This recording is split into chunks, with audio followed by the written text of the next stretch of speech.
Hi, this is Randy Wykoff, the Dean of the College of Public Health at East Tennessee State University, and I'm pleased to provide the public health update with data accurate as of November 3rd, 2022.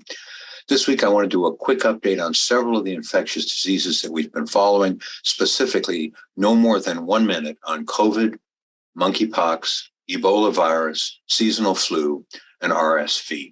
And I'll talk about each of these very quickly. Obviously, COVID is something we've been following for a long time. We've seen these spikes and dips. But what's really important here is, in addition to having 1 million deaths, it's been now over 6 months since we've had more than 500 deaths a day. So this is a good news, bad news story, right? The good news is we haven't seen these high spikes of deaths around the country. That's good news. The bad news is it hasn't dropped below 300 deaths a day either. So the question is this becoming the new normal? Is this what we're going to expect to see, that COVID-19 will be one of the top 10 causes of death in the country, but not as serious as it has been, perhaps? But we won't know really for the next couple of months, because historically the biggest peaks we've seen have been in sort of the December, January, February timeframe. So we'll keep our eye on that. And globally, we're seeing pretty much the same pattern as well. In terms of monkeypox, this was something that we were following pretty closely when it first happened. To date, there have been almost 80,000 cases pretty much everywhere in the world. 99% of them have been in countries that have not historically had monkeypox. 36 deaths, so a very low death rate, even though it's a painful and unpleasant disease. About a third of all the global cases have been in the United States, including 6 deaths here. And you can see that it's pretty much everywhere that it's reported. The blue dots are those countries that have had monkeypox historically. The gold dots are those that have not.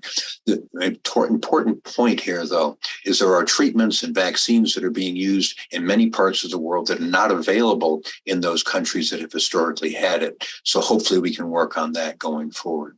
You will recall that we were looking at sort of the number of cases per day reported in the United States, and it kept going up until about middle of August. I'm pleased to report that that's now been coming down. So at least statistically, it looks like we're getting over the worst of monkeypox. Hopefully we'll see it go away, but it hasn't yet.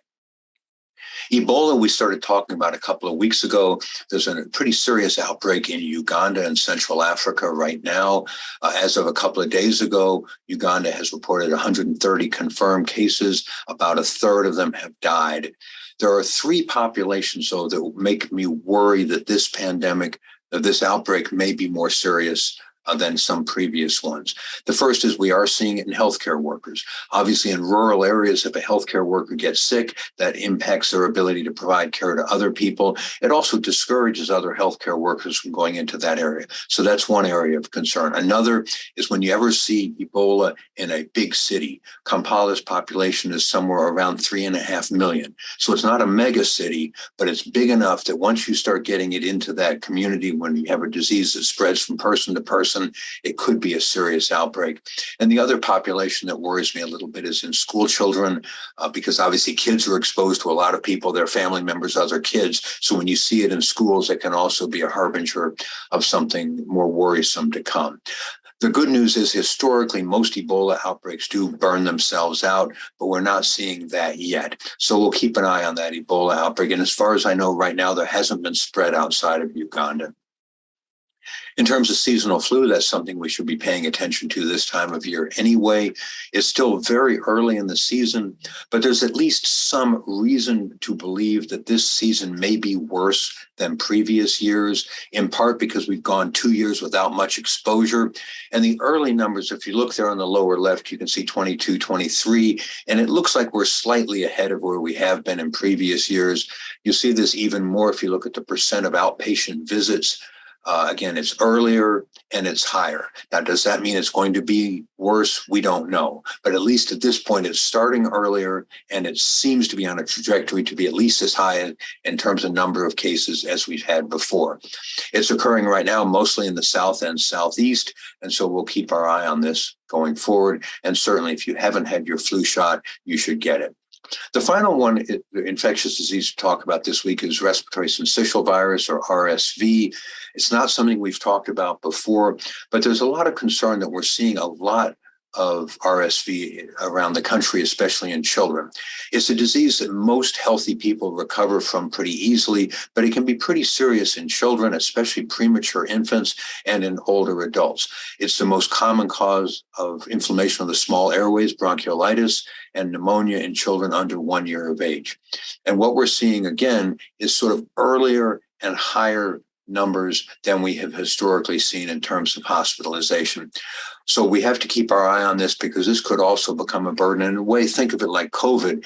If COVID patients are taking the ICU beds, there aren't ICU beds for other people. The same with RSV for pediatrics. So we'll keep our eye on all of these diseases. COVID-19 seems to be leveling off. Monkeypox seems to be coming down. Ebola still seems to be burning pretty seriously, but only in Uganda.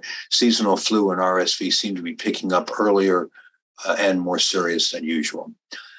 So hopefully that's a useful update for you. As always, please share these videos with anyone who might be interested. If they'd like to be added to our mailing list, we're happy to do it. I'd like to thank Dara Young for editing, producing, adding captions, and posting all of these videos. And as always, I really look forward to hearing from you. I try to make sure that I can respond in real time. If you send me an email at wykoff@etsu.edu, I will try to respond to you, whether it's about this week's topic or any other public health topic that you're interested in. I can't always answer your questions, but I'll do my best. And sometimes I'll take your question and actually use it as the basis for next week's update. So until next week, please be well. Thank you.